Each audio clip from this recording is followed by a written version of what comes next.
If there's one thing I regret the most and I would advise any content creator to never do, it's hi y'all, what's good? Welcome and welcome back to my channel. It's your fave Angie baby, and in today's video we're going to be talking about the mistakes I have made as a content creator that has cost me so much. Things that I would advise you to never ever do if you're trying to take content seriously. Of course, if you're new here, you're absolutely welcome. You can ask the people in the comments, they will let you know. It's always a vibe over here, okay? Anyway, without further ado, let's get into the video. So the first thing I would advise you to never ever do as a content creator is to take long breaks. This one is the main culprit. This is the cocoa of the matter. Of course, as a content creator, there are going to be times you feel unmotivated. There are times the algorithm is on your neck and will not let you go. There's just so much things that could warrant a long break, especially when you're not a full-time content creator. Maybe you have a 9 to 5 that is taking a lot of your time. You know, there's just so many reasons why you may not be able to create content consistently, but I would never recommend it ever. Don't get me wrong, you can take short breaks here and there, like 1 week, 2 weeks, but when it's getting to 1 month, my dear, you gotta be careful, okay? And even if you decide to take a 1 month break, within your 1 month break, you can put short form content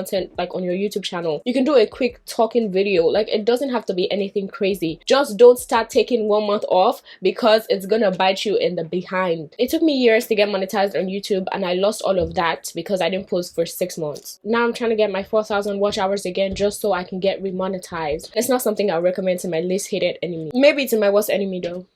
Maybe. Also, I want you to put yourself in the shoes of your audience. Imagine that one of your favorite content creators just stopped posting all of a sudden. Poof. No content, no stories, no updates, nothing. How would you feel? It would definitely feel somehow, especially once they start posting again, because it's like, I forgot you even existed. What are you doing on my page? Some people will be happy to have you back. Others will unfollow because they haven't seen you in a while. They probably don't remember you anymore. And remember, out of sight is out of mind. Keep that in mind. It's also very similar to like when they cancel your favorite shows. That is a feeling that only you can understand. Your views are definitely gonna go down. If you didn't know, get to know. Your views are definitely gonna go down. But yeah, that's a mistake that I would never advise anyone to make ever again. The second mistake I made was not showing personality or not being personable in my content at first. I'm saying at first because now it's a different ball game. Okay, you're gonna see every bit of my personality in every bit of content that I put out. But multiple times in the past, I didn't do that. I was just posting content. I never spoke in any of my videos. I never did anything different other than pointing up. I was just a face presenting information. People saw me, they probably was just like, oh, that's the girl that does that. They don't know me, they just know what I do, and you are the brand. Even if you have more of a chill and subtle personality, you should still try to show that personality in your content. That is what makes you stand out from the many other people doing your content. Why should I watch you as opposed to the other girl when both of you point? There is no point in me doing that. Why should I follow you as opposed to the other person when both of you do the same exact dances? There's no need for me to follow you. There's no need for me to follow her either. You want your personality to shine in every single piece of content that you put out. And trust me when I say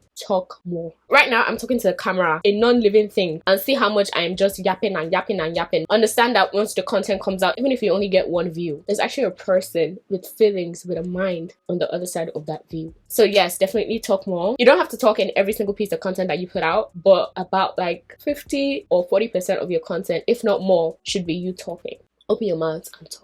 The next mistake, and honestly the biggest mistake I made, was changing my content or changing my niche. If there's anything I regret the most and I would advise any content creator to never do, it's this. Do not change your content out of the blue. I don't care how boring your content is becoming to you. I don't care how much you want to evolve. Don't just change your content out of the blue. It's gonna affect you. How would you feel if you were watching Bridgerton and out of nowhere All American came on? Not that you can like both, but still, you were watching Bridgerton. Why the heck am I seeing All American? There are 2 different settings, 2 different storylines. It's just too much. So that's mostly how your audience feels when you change your content all of a sudden. Again, speaking from personal experience, I used to post posing videos and then I wanted to change and I wanted my personality to come out more. I stopped entirely posting posing videos and I started talking more, posting hauls and stuff. I'm pretty sure my audience was like, what the actual heck is going on here? I grew my account to 500,000 followers for posing videos. People followed me because they needed to know how to pose, and now I'm doing dress up. What? That doesn't make any sense. If you're getting tired of your content, you can evolve it gradually. There's nothing wrong with evolving your content gradually. Let me give you an example. Let's say you make fashion videos and now you want to move to lifestyle. There is a way to link both of them. You can do like an outfit video for something you're about to do in your life. Like, come with me to my 9 to 5 and then the first thing you're showing is your outfit, and then you do the vlog of your 9 to 5 after that. You see how your content is still there. The same thing that people have been following you for is still still there, you're just adding onto it. It's not like you're changing it entirely. Your audience can still feel like they have a place in your content, so you can make those small changes over time. I will always support change. Change is constant, change is necessary. If you're posting the same thing for years, people are gonna get tired. It's a very complex thing. You have to think about it. How can I change, evolve over time without changing too much? And how can I not stay the same? Because staying the same will hurt you and changing too much will hurt you too. You have to find the right balance.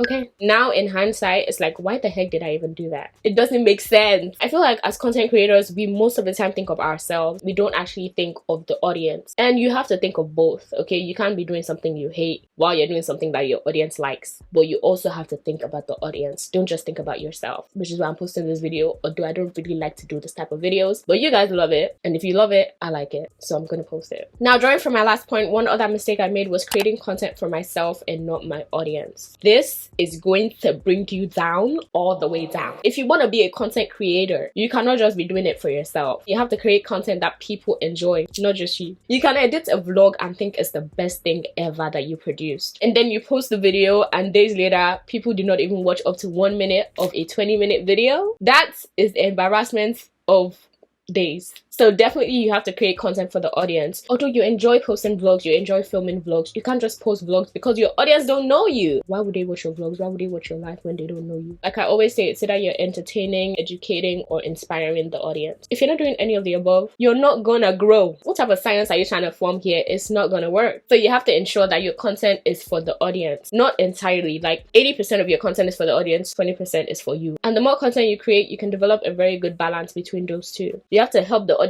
for them to help you. Okay, create content that people are looking for. Think SEO, because SEO is actually becoming a very, very big thing. TikTok, YouTube, even Instagram. Keywords are becoming more important than hashtags. Search engine optimization. And now the last mistake that I've made as a content creator is not engaging with the audience. This one is, oh, things have passed away, things have become new. I reply to all of my comments. If I don't reply, I acknowledge with a like. But not engaging with your audience is not the way to go. Especially right now, if you're still growing, there's no reason why you cannot be responding to all of your comments. If you've gotten to a point where like you're getting a lot of views, a lot of comments, it makes sense. But if you're just growing and you're not responding to your comments, you have just 5 comments and you can't respond to at least 2 or 5 of those comments. What?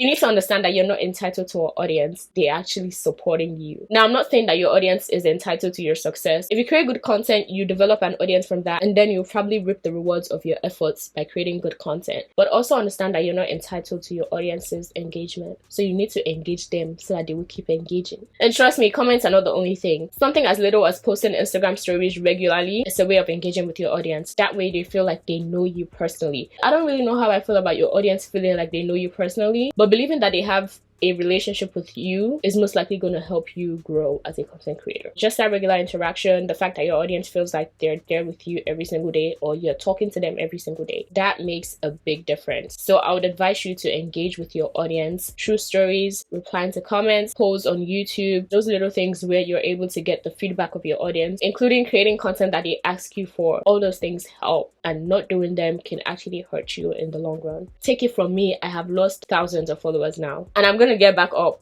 Okay, one thing about me, you cannot put me down for too long. I always bounce back. I'm a bouncing ball, I'm a basketball, I come back up. So yeah, those are the mistakes that I made, and I would recommend that you work on so you don't make those same mistakes. I hope you guys enjoyed this video. I hope it was helpful. Be sure to comment down below if you have any questions. I'll try my best to respond to all of them in a timely manner. If you leave a comment 6 months from when this video is posted, don't expect a reply. Anyway, I'll see you in my next video. See ya! Kasha! Later, boo!